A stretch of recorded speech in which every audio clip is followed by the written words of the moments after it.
Alléluia. Bien-aimé, que le Seigneur bénisse. Nous lui sommes extrêmement reconnaissants encore pour tout ce qu'il fait. Beaucoup de frères sont dans le travail. Et par la grâce de Dieu, certains se sont retrouvés ici au rendez-vous de Dieu. C'est vrai que nous pouvons être fatigués, mais la meilleure chose du soir, c'est qu'on puisse venir aussi respecter le rendez-vous de notre Père et rentrer tranquillement à la maison. Parce que les autres choses passent. Une seule chose demeure, c'est la parole de Dieu. Il dit que nous allons tourner, nous allons continuer. Vous voyez, ce pourquoi nous tournons, ces choses finiront un jour. Mais si nous nous approchons au Seigneur, alors il est évident que nous puissions nous aussi ne pas passer. C'est pourquoi nous bénissons le Seigneur pour ce rassemblement toutes les mains. Tout à l'heure, avant de venir, le frère Albert a chanté un chœur. Si tu fais se souvenir avant de chanter, avant de commencer la louange, il y a un chœur qui chantait. Le frère ne se souvient plus du chant. Ce chant est plein d'unité. Il dit que sans le Seigneur, nous ne pouvons rien. Alléluia. Je pense que c'est cela. Nous devons avoir cette chose-là constamment en nous. Quand le chrétien sait que en dehors du Seigneur, il ne peut rien, alors c'est à ce moment-là que le Seigneur, vous voyez, c'est ça obligé d'intervenir dans la vie du citoyen. Mais quand nous pensons que nous sommes quelque chose, alors le Seigneur lâche. Nous ne sommes rien. Sans lui, nous ne pouvons rien. C'est pourquoi nous venons en raison pour demander sa grâce. Et je pense que c'est ce qu'il nous a dit même dans le livre de Luc, de Jean, le chapitre 15, alléluia, que nous étions en train de voir autrefois. Nous allons prendre le livre de Jean, chapitre 15, et lire un peu cela, afin de poursuivre notre message.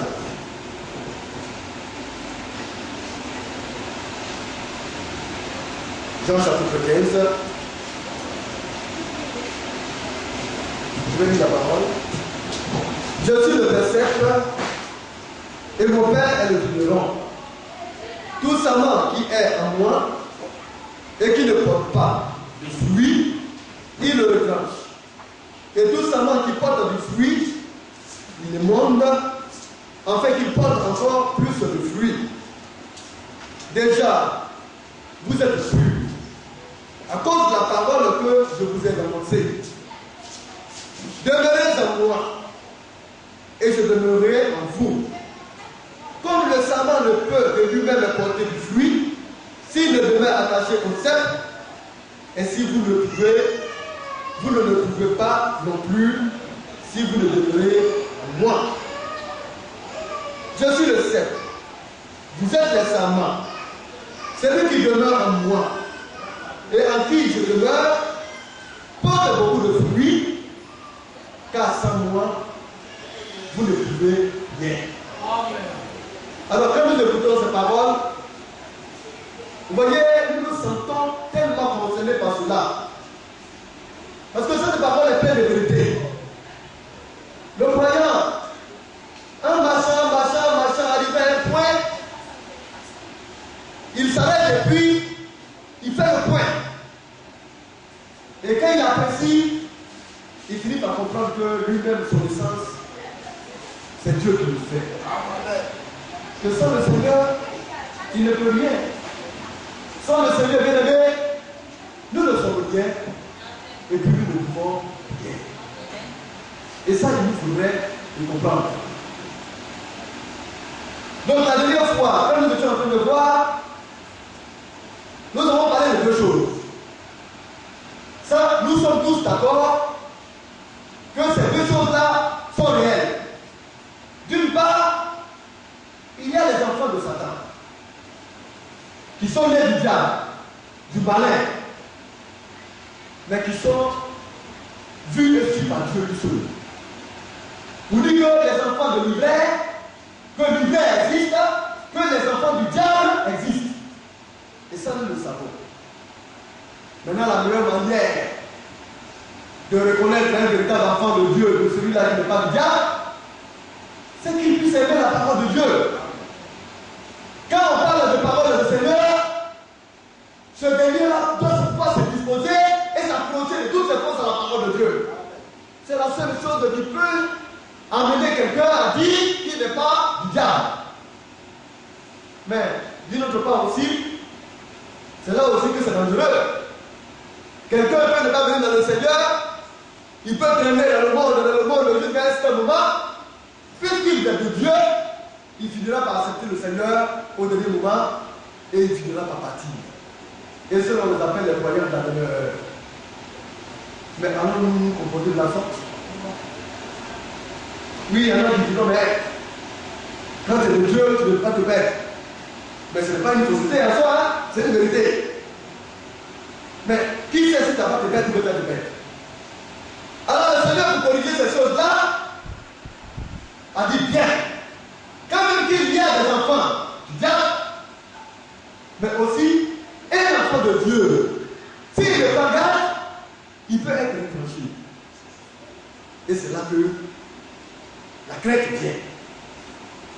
Alors nous allons parler, vous voyez, de la vie, du sarment, n'est-ce pas, du cèpe et du vigneron. Le vigneron, c'est Dieu. Et le cèpe, la tige, c'est Christ. Et les sarments, c'est nous, les branches. Alors le Seigneur dit, s'il y a une branche qui ne porte pas de fruits, alors lui, il vient et puis il arrache ces branches-là. Ça vous dit, si nous ne prenons garde, nous pouvons être arrachés. Alléluia. Parce que le but du Seigneur, c'est que nous produisons du fruit. Et ça, il ne faudrait pas que nous perdions cela de vue, bien aimé. Le chrétien, vous ne pouvez pas parler du croyant, il est fait pour produire du fruit. Si tu ne produis pas du fruit, c'est que tu es là que tu devant. Et pour finir, on va t'arracher. Mais si on te détache de la tige, mais tu vas sécher. Si tu sèches, cela veut dire qu'il n'y a plus de vie en toi. Et s'il n'y a plus de vie en toi, on fait quoi? Tu vas brûler. Or, le feu, c'est la destination finale de l'hiver. L'hiver, les enfants du diable, leur destination, c'est le feu, la finalité. Mais un sarment qui ne donne pas de fruits et qui finit par être retranché, par être coupé, finira aussi par être brûlé, puisqu'il finira par sécher. C'est pourquoi nous sommes situés sur le fruit à porter. C'est le fruit du Saint-Esprit. Le fruit de l'Esprit qui commence par l'amour. Et nous ne devons pas jouer avec cela.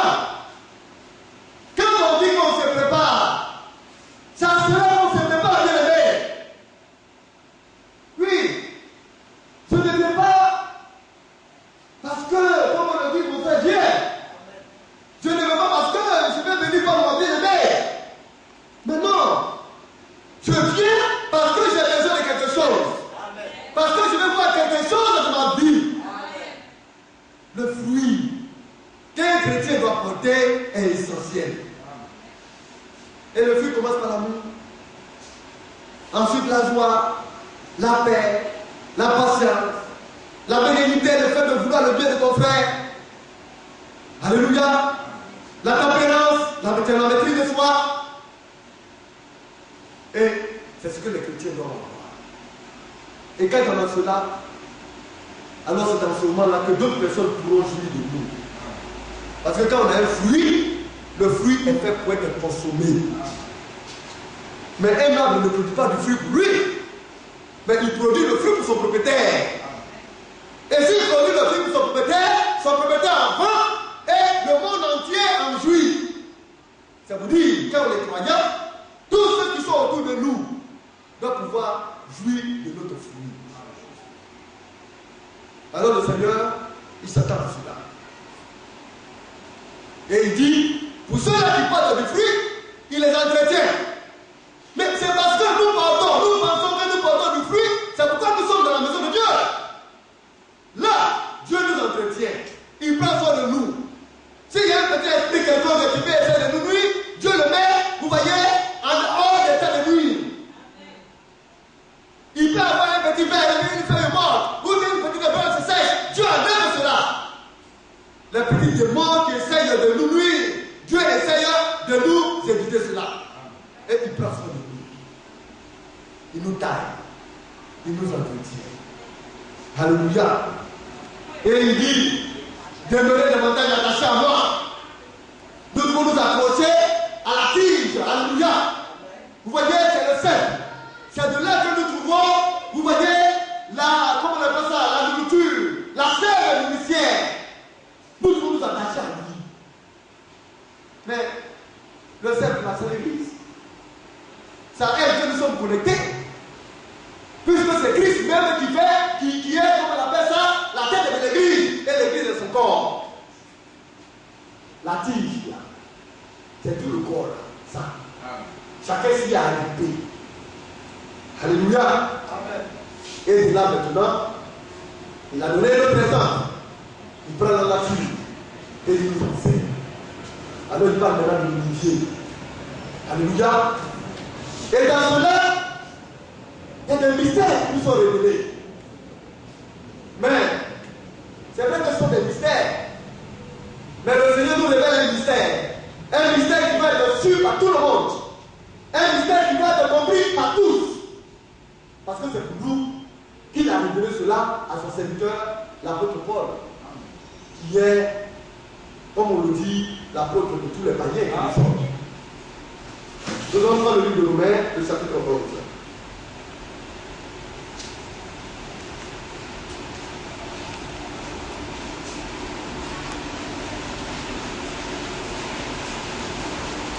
Nous allons lire à partir du verset 13.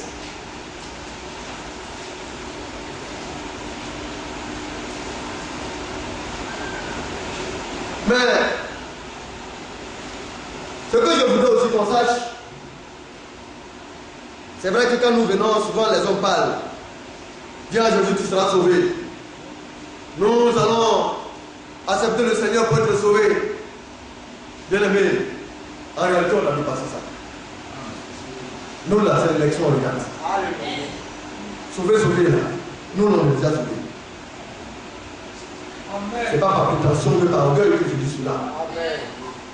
Parce que quand tu veux aller quelque part, il faut savoir apprécier,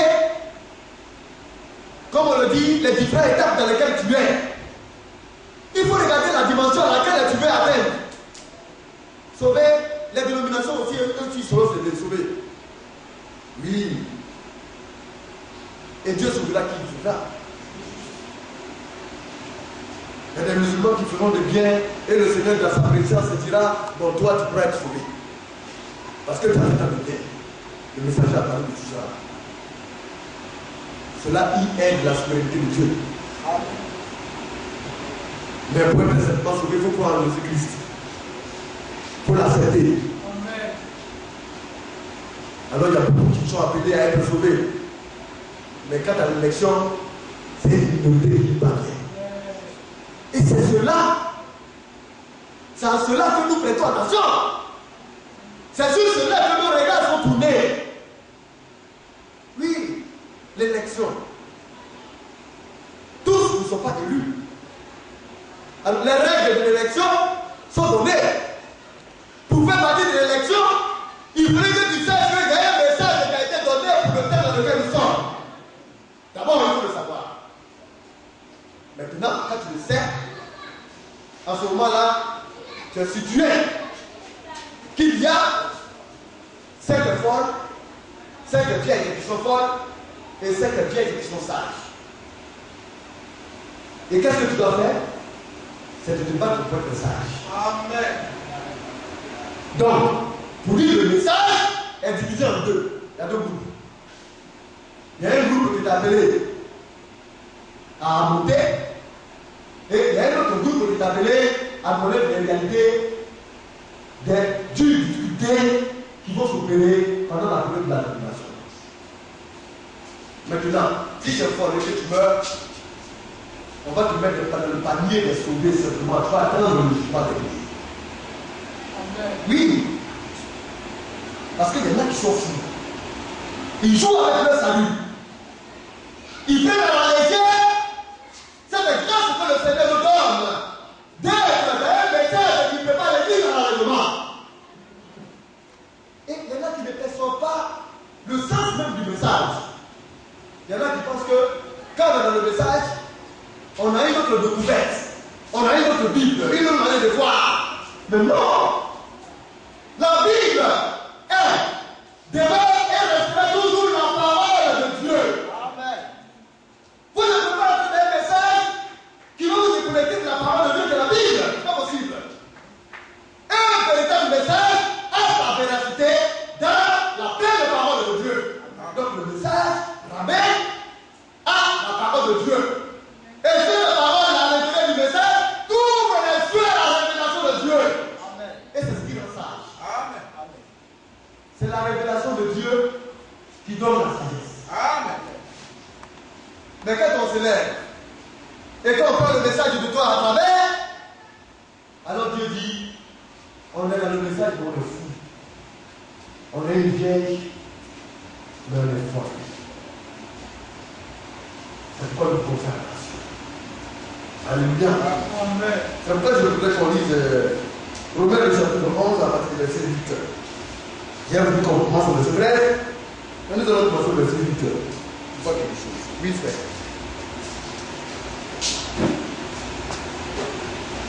Romains chapitre 8. 11. Chapitre 11, verset 8. Selon qu'il est écrit, Dieu leur a donné un esprit d'insoumission.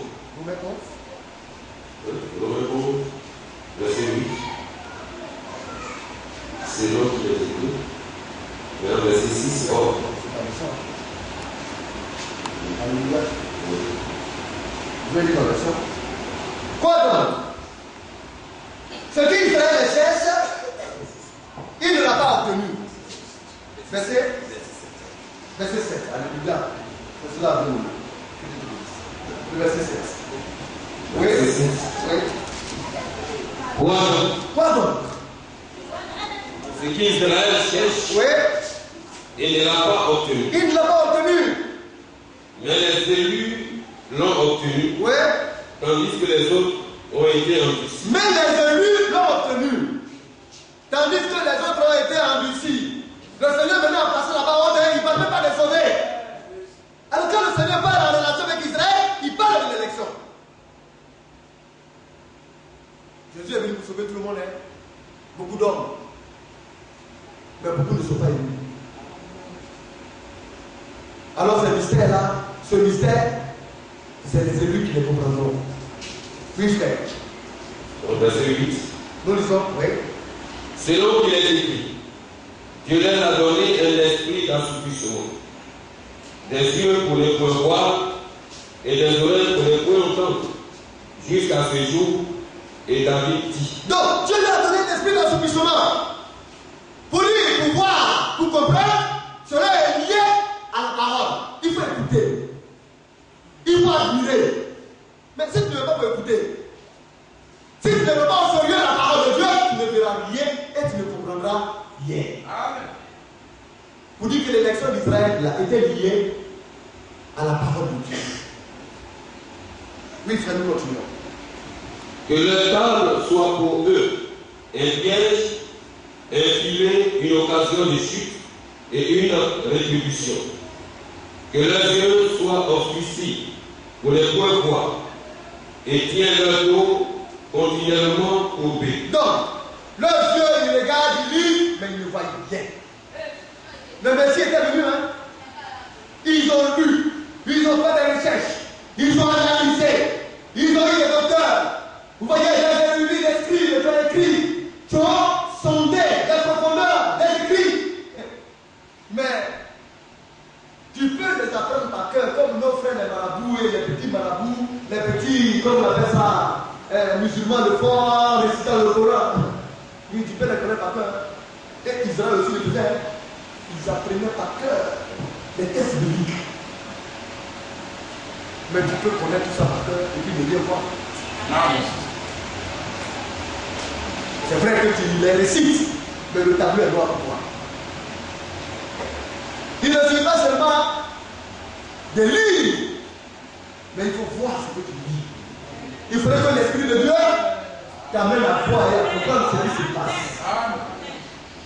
Le Messie était venu sous leurs yeux. Le Messie accomplissait ce qu'il faut appuyer par cœur. Le Messie était en train de manifester tout ce dont il faut appliquer à apprendre depuis longtemps, mais il ne voyait pas. Or, c'était là leur liberté, leur affranchissement. Mais il lisait, il les gardait à l'intérieur de leur cœur, il les protégeait, mais ils étaient encore sous le joug de l'esclavage. Leur dos était coupé parce qu'ils ne comprenaient rien. Mais lui est différent. Lui, il voit et il comprend. On ne dit pas que lui vient à l'église. Mais l'Esprit de Dieu lui dit, va. On ne suffit pas de lui de faire quelque chose. Mais il s'est hâte de le faire. Et pourquoi? Parce qu'il demeure attaché au serment. Parce qu'il est dans la parole et que la parole aussi habite en lui. Oui, frère, nous continuons.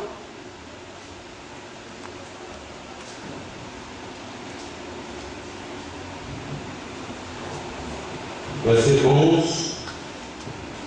J'ai dit donc, est-ce que pour tomber, qu'ils ont penché? Loin de là. Même par leur chute, le salut est devenu accessible aux païens, afin qu'ils soient assistés à la jalousie. Afin qu'ils soient excités à la jalousie. Alors, par leur chute, parce que le Seigneur avait son plan. Dans le plan de Dieu, il a fallu qu'un groupe descende pour que d'autres groupes entrent. Leur chute devait favoriser l'entrée des païens. Mais dans l'entrée des païens, le Seigneur avait réservé un groupe de lui, appelé le fils mâle. Mais si tu n'as pas les yeux de Dieu, pourquoi? On va te dire fils mâle, tu dis fils mâle, c'est quoi? Toi, tu vas penser que c'est un bon petit garçon. Alors qu'il s'agit bel et bien des élus, l'église de Christ. Alléluia. Amen. Mais dans cette mauvaise compréhension, l'église catholique dit que la femme qui a les 12 étoiles sur sa tête, c'est Marie. Marie n'a pas avoir la gloire. Bien aimé, c'est parce qu'ils n'ont pas la révélation. Mais bien aimé, continue. Verset 12. Or, si leur chute a été la richesse du monde et leur amoindrissement la richesse des païens, combien plus en sera-t-il ainsi quand ils se convertiront? Donc, alors quand le Seigneur parle de ces choses-là, ça vous dit que c'est parce que le Seigneur a ouvert la porte aux païens et que la grâce est maintenant accordée aux païens, les païens eux aussi ils pensent qu'ils sont quelque chose d'important. Or, c'est une grâce qui est donnée aux païens. Il y a un temps pour cela. Et ce temps-là est appelé le temps de la grâce. Amen. Et ce temps de la grâce, c'est ce qui est en train de finir avec nous, dans l'âge de la Odyssée. Amen. Le temps de la grâce, à la période où Jésus mourait, était largement ouvert. Le nombre de croyants s'était accru. La grâce s'étendait de manière grandiose. Et plus les âges se passaient, plus cela se rétrécissait. Jusqu'aujourd'hui en notre temps. Alléluia. Le nombre d'élections est rétréci. Regardez, la pyramide se rétrécit. Plus on avance, le bout devient pointu. Plus le nombre d'élus de croix, plus nous nous rapprochons de Dieu. Vous ne pas dire que la paix est faite. Amen. Cela nous Josué doit nous indiquer que la période de grâce déterminée aux nations est en train de prendre fin. Amen. Oui, frère, le verset 13. C'est là que je veux commencer. Oui. Je vous le dis, à vous tous, à vous, Oui. païens, Oui. en tant qu'apôtre des païens. Donc, c'est pourquoi l'âge de l'Église a commencé avec l'apôtre Paul. Quand on va dire, vous allez voir qu'il va faire part, il va parler un peu de ses frères juifs, messianiques. Là, il y a des juifs qui sont cru en Christ, qui sont cru au Messie. Eux là, ils font partie de l'élection. Mais l'apôtre Paul est celui-là que le Seigneur a utilisé pour ouvrir la porte aux païens. C'est lui notre apôtre. Amen. C'est pourquoi c'est avec lui, alléluia, que, comme on appelle ça, la pyramide a commencé. La pyramide. Oui, frère, le continue. Je vous le dis à vous, païens, en tant qu'apôtre des païens. Oui. Je glorifie mon ministère. Alors, il dit qu'il glorifie son ministère. Quand on prend dans le livre de 1 Corinthiens, le chapitre 3, il a posé le fondement. C'est pourquoi c'est la base de la pyramide. La base, c'est le fondement. Et le fondement est solide. Et l'apôtre Paul a savoir que le fondement, c'est Jésus-Christ même. Amen. Il dit, il ne va pas notre fondement. Alors on attend la domination ici, chacun prend un isme et puis il en fait sa doctrine. L'autre prend un autre isme sans tenir compte du fondement posé par l'apôtre Paul. Frère, nous allons revenir et puis nous allons prendre le 1 Corinthiens 3, rapidement. Le verset rapidement. À 11. 1 Corinthiens chapitre 3, verset 9. Oui. Car nous sommes ouvriers avec Dieu. Oui. Vous êtes le champ de Dieu, l'édifice de Dieu. Donc, il parle de un champ. Vous voyez? Alors on parle de la vie, on parle même de l'olivier, parce que l'olivier c'est un arbre. Alléluia. Qui est planté. Alors il s'agit d'un champ. Et nous sommes le champ de Dieu. Il parle aussi d'édifice, c'est une construction. Alors la construction commence par la base pyramidale.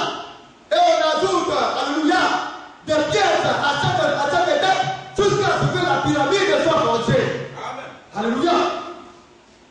Alors il a commencé. Oui, frère, nous continuons. Selon la grâce de Dieu qui m'a été donnée, Oui. j'ai posé le fondement comme un sage architecte. Alors il dit qu'il est l'architecte, utilisé par Dieu. Et il est venu, il a posé le fondement. Il a posé la base. Alléluia. La base de bâtiment de la foi a été posée par l'apôtre Paul. La foi, c'est la doctrine. C'est pourquoi vous allez voir que dans le livre de Romains que nous sommes en train de lire, il va relater cela. Et il fera comprendre que c'est un mystère. Oui, frère, nous continuons un peu.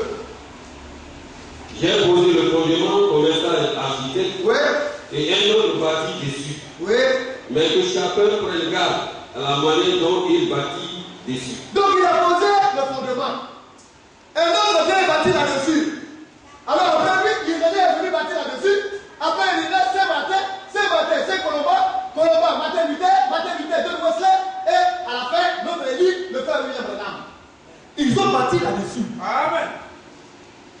Mais le fondement, c'est lui qui l'a posé. Amen. Alléluia. Nous le disons. Dans le livre de Romains, chapitre 11. Nous étions au verset 14. Verset 14. Je vous le dis à vous, païens en tant qu'apôtre des païens, je glorifie mon ministère. Enfin, s'il est possible d'insister la jalousie de ceux de ma race et d'en sauver quelques-uns. Donc vous voyez, il s'est proclamé apôtre des païens, mais ce n'est pas qui se proclame. Jésus-Christ a fait de Paul l'apôtre des païens. En dehors de l'apôtre Paul, il n'y a pas un serviteur de Dieu qui s'est arrivé là. Ça n'existe pas. C'est le seul juif que Dieu a choisi pour poser le fondement et pour vivre l'apôtre païen. L'apôtre Pierre était l'apôtre de Jésus. Alléluia. Et là, comme je le dis, en fait, s'il est possible d'exciter la jalousie de ceux de ma race, c'est-à-dire les juifs, et d'en sauver quelques-uns, donc il y a quelques juifs qui ont cru à l'évangile de Christ. On les appelle les juifs messianiques. Alléluia. Oui, il faut le continuer. Verset 15. Car si leur mise à l'écart a été la réconciliation du monde, Donc la mise à l'écart des juifs pendant cette période a ouvert la porte à la réconciliation avec le monde, de Dieu avec le monde. Alléluia. Le fait que eux, ils ont chuté, cela a ouvert une porte de pénétration pour nous les païens. Et ça, nous devons le comprendre. Nous devons le savoir. Israël est dans le tourment. Israël est bouleversé. Israël ne comprend rien. Mais ça peut détailler. Qu'Israël ne comprend rien. Le bouleversement d'Israël actuellement, c'est qu'Israël est tombé vite. Nous, on regarde, on dit, mais qu'est-ce qui se passe au Moyen-Orient? Mais c'est à cause de nous, bien-aimés. Ce n'est pas pour quelqu'un.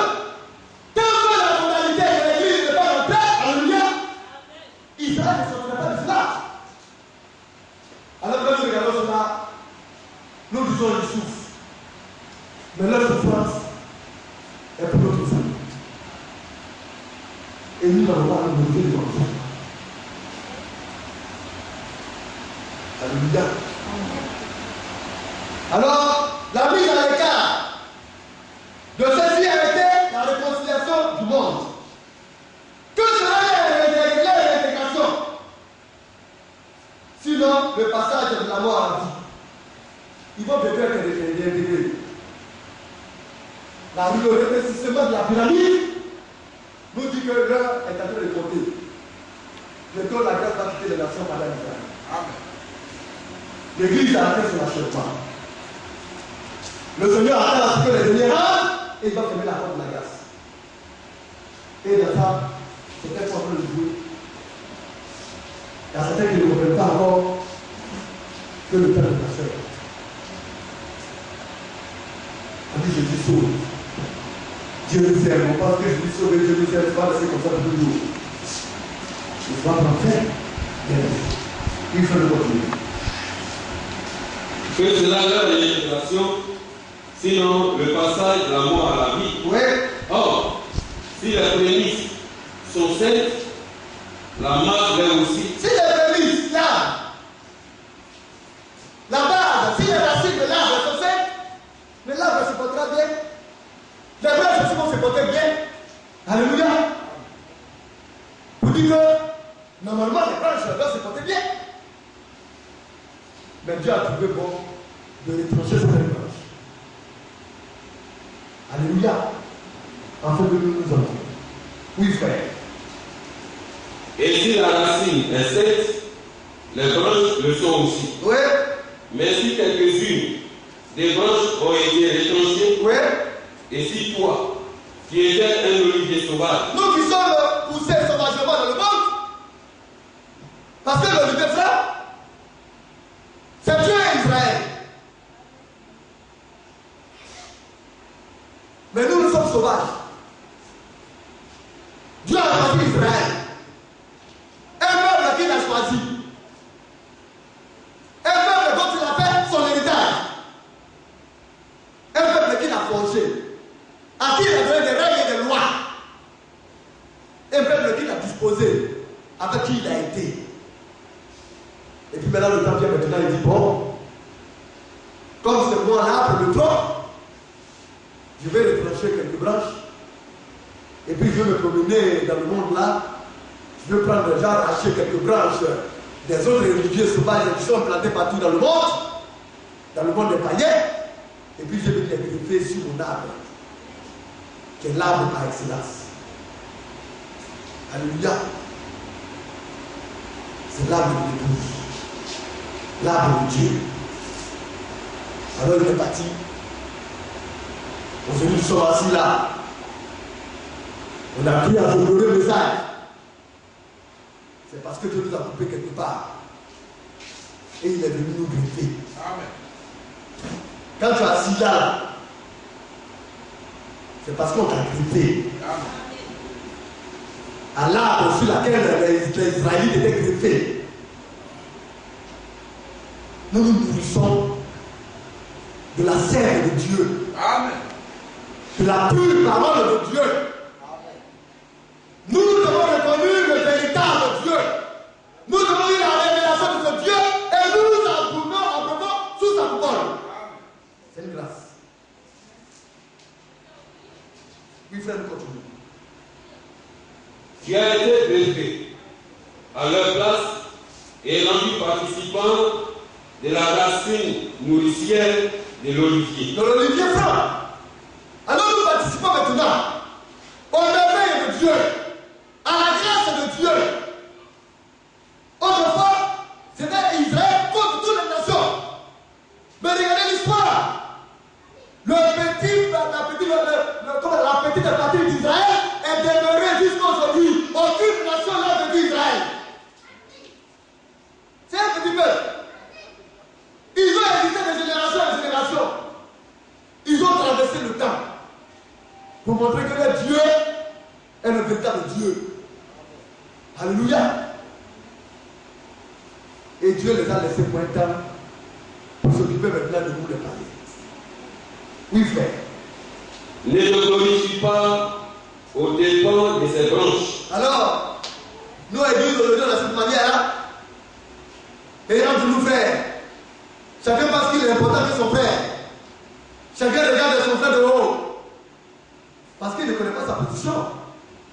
S'il ne savait qu'il était un sauvage, quand on parle de sauvage, ça veut dire que tu n'as aucune connaissance de la civilisation. Tu es un homme déconnecté de là, comme on l'a dit dans la nature divine. Alléluia. Tu es un brute, un broussard, un animal. Parce que la sauvagerie là, c'est cela. C'est dans le monde animal. Quand on se voit, on se déchire entre nous, on se donne des coups de poing. C'est des rivalités à ne pas finir. C'est comme ça qu'on était. Et il nous a amené à sa civilisation à lui.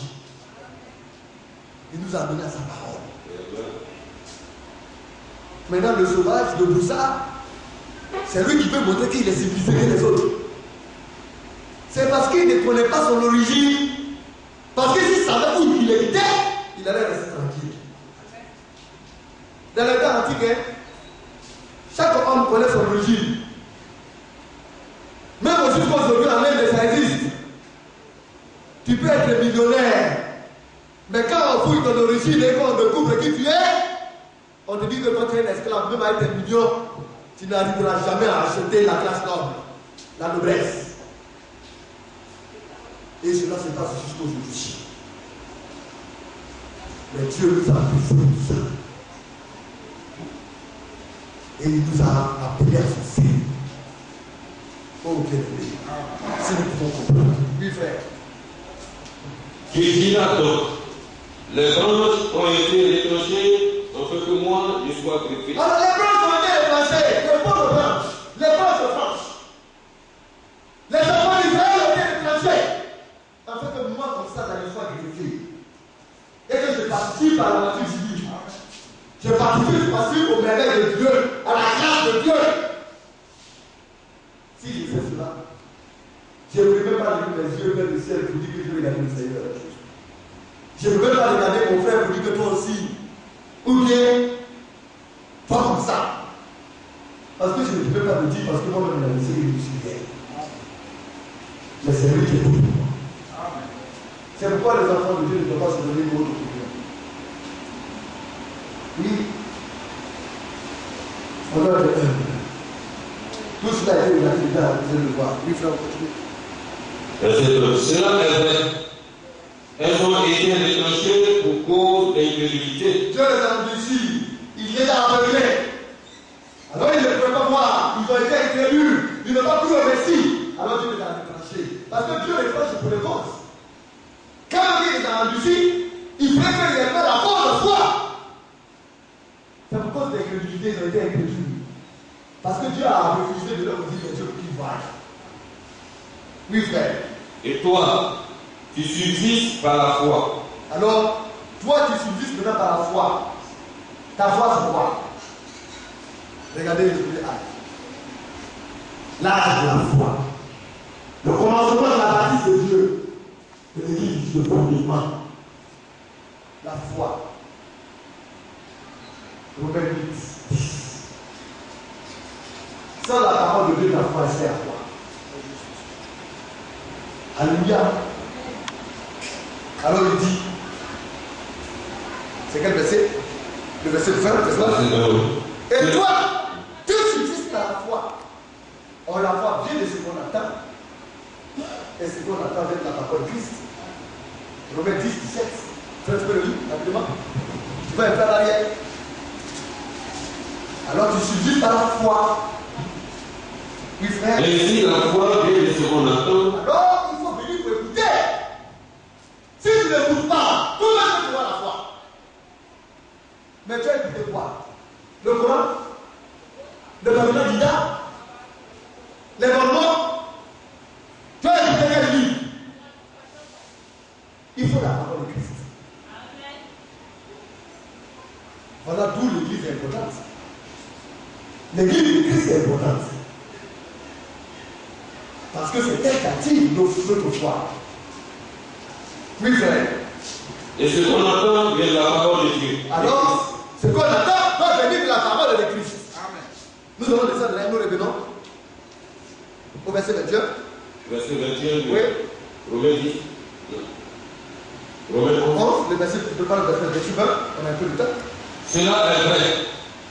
Ils ont été reprochés par cause d'incrédulité, et toi, tu subsistes par la foi. Si tu es, c'est par la foi que tu es. Parce que tu entends la parole. Alléluia. Et ce que tu entends vient de la parole de Christ. De Jésus-Christ, notre Seigneur. Oui, frère.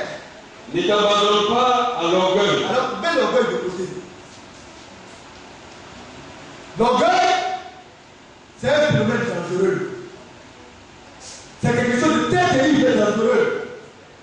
Ne t'abandonne pas à cela. Ne te livre pas à cela. Ah. Quand un couple, quand les chrétiens aperçoivent cela, alors c'est à ce moment-là qu'il devient la crème de la qualité de Dieu. C'est dans l'unité que Dieu est. Le chrétien, il ne se plaint pas pour se plaindre. Le chrétien ne dit pas aux impurs. Quand il pose un acte, c'est pour enseigner. Là où même il est méprisé, il aime. Là où il est rejeté, il prie pour la personne. La vérité. Regardez notre Seigneur. Il est le type même. Et je peux lui donner une chose.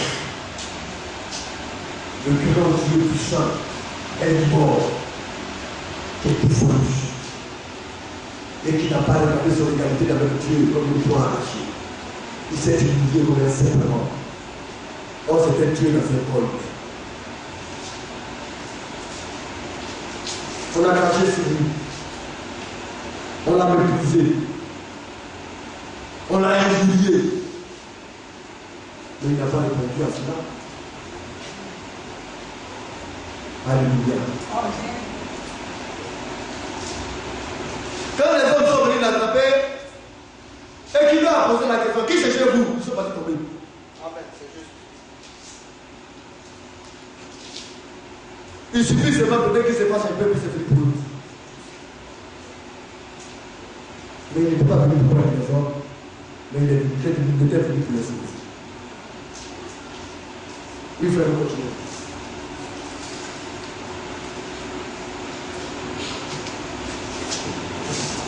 Verset 22. Oui. Car si Dieu n'a pas épargné les branches naturelles, il ne t'épargnera pas non plus. Considère donc la bonté et la sévérité de Dieu. Donc, ne t'abandonne pas à l'orgueil. Parce que si tu es orgueilleux, de la même manière que le Seigneur n'a pas épargné les branches naturelles, toi tu es un sauvage. Mais il ne va pas t'épargner. Il va te retrancher. Parce que le fruit que tu as en train de produire là, ça ne va pas te vivre.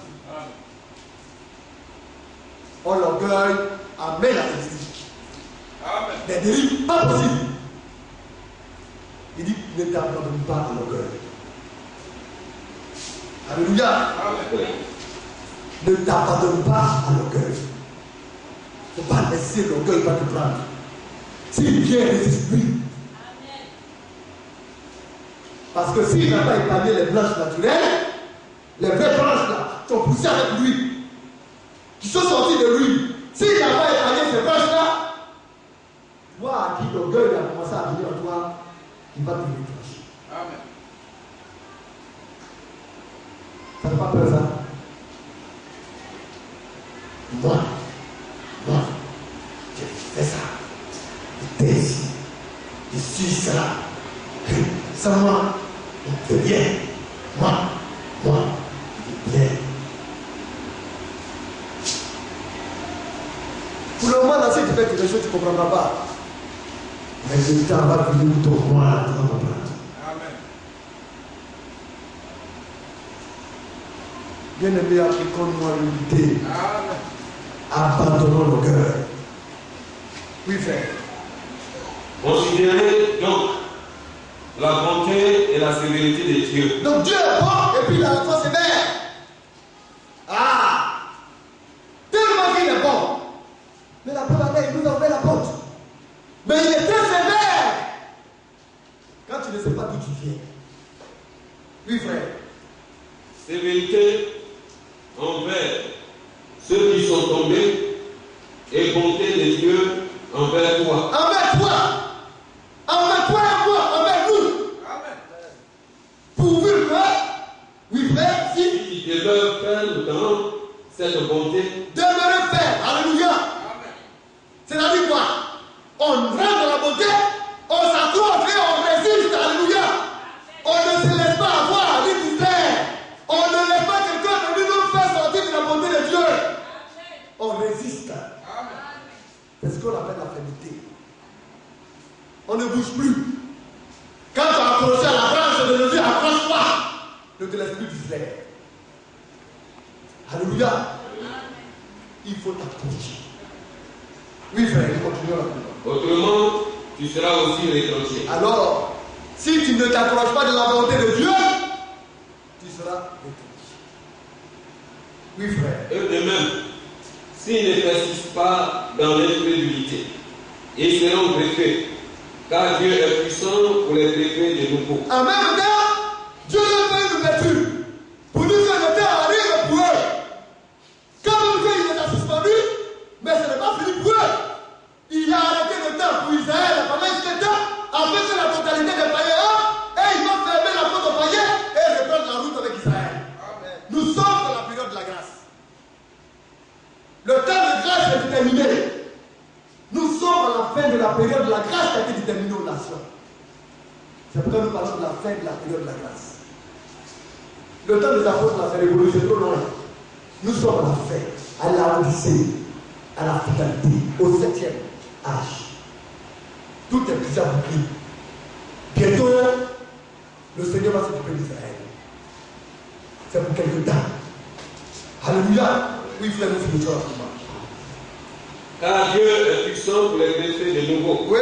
Si toi, tu as été coupé de l'olivier sauvage selon ta nature et greffé contrairement à ta nature sur l'olivier franc, oui. à plus forte raison, eux seront ils greffés selon leur nature sur leur propre olivier. Mais Israël est bien de Dieu. C'est le peuple de Dieu. Mais c'est normal. Leur connexion sera facile parce que c'est leur nature. Alléluia. Oh, nous, on nous a arraché ailleurs et on nous a greffé pour un temps. Et notre temps est presque fini. Amen. Le message du temps de la fin montre la fin de la grâce pour les nations. Amen. C'est le dernier message. Et quand on voit aujourd'hui des hommes qui sont orgueilleux, aujourd'hui qui se lèvent et qui parlent d'un ultime messager, ils n'ont rien compris. Amen. Ils n'ont rien compris. Oui, frère. Verset 25. Car je ne veux pas, frère, que vous ignoriez ce mystère. Et c'est un mystère, alléluia. C'est ce mystère qui nous fait peur depuis longtemps. C'est un mystère. Oui, frère, nous continuons. Rapidement, nous allons terminer. Enfin que vous ne vous regardez point comme ça Alors, il y en a qui pensent qu'ils sont sages. Oui, c'est une folie d'être sage à ses propres yeux. Laissons notre sagesse de côté et épousons la sagesse de Dieu. Alors, mes frères, ce mystère, donc c'est que nous ne nous regardons pas comme sages. C'est ce mystère. Retenons ce mystère. Seigneur, je ne suis rien. Je ne vaux rien. Je ne peux rien. Je n'ai rien du tout en moi si ce n'est toi seul. C'est ce mystère. Et une pleine dépendance du croyant envers son Dieu. On est esclave de Dieu. Parce qu'il n'y a rien de bon en nous. C'est lui qui nous vide. C'est lui qui efface tout, qui nous rend bien. Et puis maintenant, il imprime maintenant sa pensée maintenant en nous. Oui, frère. En fait, vous ne vous regardez point comme ça. Oui. Une partie d'Israël est tombée. Alors, ce mystère, c'est qu'une partie d'Israël, pas tout Israël, une partie d'Israël en période de la venue du Seigneur Jésus-Christ, une partie d'Israël est tombée. En fait, quoi? Dans le jugement. Oui. Jusqu'à ce que la totalité des païens soit entrée. Donc, nous sommes à la fin. La totalité des païens s'arrête là. Nous sommes là. L'église est dans le sauvage de deux boucliers. La totalité, une fois que tous les païens, la totalité des païens décrits par le Seigneur sera rentrée, alors les actes de l'église s'arrêtent. Alléluia. La période de la grâce est en fin. La totalité des nations se confond avec l'enlèvement de l'église. Le départ de l'église marque le début des relations de Dieu avec Israël. La 69e semaine a été arrêtée. Alléluia. La grâce a commencé à continuer. Et bientôt la 77e semaine va commencer. Il reste une semaine d'année d'Israël. Et c'est arrêté. Entre la 69e et la 77e semaine, c'est la grâce. Amen. Et cette période-là est déterminée. C'est encore qu'on ne sait pas quand est-ce que le Seigneur viendra sur le ciel. Amen. Mais nous savons que nous sommes à la fin. Et que Dieu va nous donner d'Israël. C'est ce mystère. Et nous devons comprendre ça. Nous continuerons plus tard. Alléluia. Amen. Nous devons nous aimer. Parce que nous sommes dans l'âge de l'amour fraternel, le vrai âge. Quand il y a un groupe d'individus qui se trouvent, et puis ils savent qu'ils sont liés, qui ne peut rien de même, qui ne parle rien, qui ne peut pas se donner une autre opinion, alors ils savent qu'ils sont même plus d'égalité. Et qu'est-ce qui se passe ici entre eux? C'est pas ça? Nous sommes un groupe de liens à qui le Seigneur a fait grâce. Donc frère, si moi je me suis bien, toi tu es bien, et puis on se retrouve là, qui va regarder son frère comment? Nous sommes des liens, comme le monde dit. Amen. Et puis il a fait grâce. Alléluia. Amen. Et puis quand moi je me regarde, je pense que moi je suis quelque chose par rapport à mon frère. Et je l'ai bien compris. On est liés. Amen. Mais vous n'avez pas ce mystère. Nous parlerons de cela. Parce que ce mystère, c'est Christ en nous. Amen. Parce qu'on est liés, lui-même il est venu prendre place en nous. Amen. Et c'est l'espérance. Alors quand on espère, c'est parce qu'on croit à la chose. L'espérance de la gloire. C'est Christ en nous qui nous donne de l'espoir d'être dans l'élévation. La gloire. C'est lui seul qui va nous amener à l'élévation. S'il n'est pas en toi, tu ne vas nulle part. Amen. Mais pour qu'il soit en toi, il faudrait que tu sois humble. Et que tu acceptes ta condition. Amen. Alléluia.